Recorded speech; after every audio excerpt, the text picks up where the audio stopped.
Hey, what's going on, guys? I'm Jamar John Johnson, aka ASAP Jam, and I got a quick little video for you about what is Bitcoin. So we're going to try to make this short and sweet. So the first question is, what is Bitcoin? So Bitcoin is a peer-to-peer cash transfer system. It cuts out the middleman, so no more waiting a day to get your transaction in your account. Someone sends you a payment, it happens instantly. Question number 2, what is a blockchain? A blockchain is a chain of blocks of information.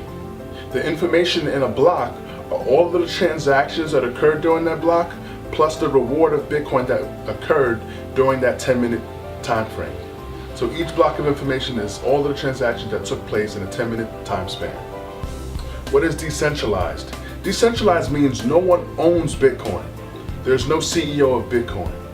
Bitcoin is completely decentralized, meaning all of the computers on the network are actually all tracking the same information, thus leading to lots of duplication and no room for error. What is Bitcoin scarcity? So Bitcoin scarcity is the fact that there will only be 21 million Bitcoin that will ever be released into the network. Currently there's about 16.4 million Bitcoin in the network, and since we know there's a finite amount, and we know that that finite amount will be completed in the year 2140, it's safe to say that the value of one Bitcoin will go up over time because it's scarce. Sort of like the way gold is scarce, but the only difference is we can't actually calculate all the actual gold that has been pulled from the earth and what's remaining. We don't know. With Bitcoin, since it's math, we know the exact number, and that number is 21 million. How are new Bitcoins created? So new Bitcoins are created through a process called mining. Now you're not mining for actual gold. Actually, all the computers on the network that are set up with the mining software run a complex math equation. A math equation actually gets a little bit more difficult depending on how fast the processor can process. And so every 10 minutes, a random Bitcoin is distributed through the network to all of the computers that were able to solve for the correct solution of that math equation. And that is how Bitcoin is mined. What is block halving? Which means to be cut in half.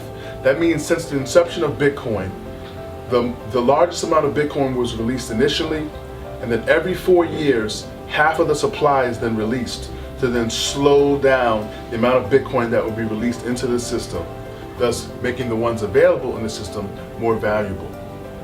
So every 4 years this occurs. The next block halving event is going to take place in the year 2020. So what is a confirmation? So when you send digital currency to someone, they get a confirmation. That confirmation is just registering the fact that that transaction took place. And there are still other computers on the network that are going to verify that. And so you might have one of 3 confirmations at first, and then after a full 10 minutes, 3 of 3 might be confirmed. It just depends on the sites that you go to transact on, but typically it takes about 10 minutes for a full transaction to take place on the network. What is a transaction ID? A transaction ID is just like what you would get on your credit card statement. You buy something from someplace and they put a number for the transaction for what that represents, and that usually has a time code and stamped in it. And you can go back and search for that transaction ID later, especially when you have a lot of transactions. In the case of a merchant, for example, where you might have 1,000 transactions in a day and you want to find one specifically based on a specific amount. Transaction ID helps you find it. What is a block explorer? So a block explorer is simply a website that allows someone outside of the network to go in and look at the network. So remember, the network is recorded on a public ledger. Everything is public. The only thing that's private is who was sending what to what. So the block explorer allows one to actually explore for transaction IDs and determine when and where they happened. And finally, the last question, question number 10, what are 3 specific ways to buy Bitcoin? So I mentioned to you that Bitcoin is a peer-to-peer. So if you have a digital wallet and someone else has a digital wallet, they have Bitcoin and you want to buy it from them, you simply give them the exchange rate. You give them the money in cash and they send you the Bitcoin. So peer-to-peer is the first way, which is what Bitcoin was designed for.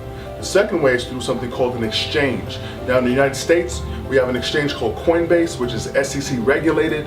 The US bank account attached to Coinbase is FDIC insured, so that does give people a level of safety and peace of mind. So an exchange like Coinbase would be a second way. Another way would be a Bitcoin ATM.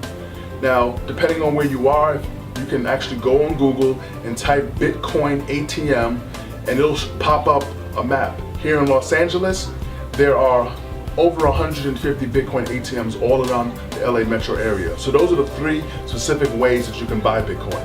So I hope this video was helpful. I wanted to keep it short and sweet. It's not that complicated. Thanks for enjoying the video.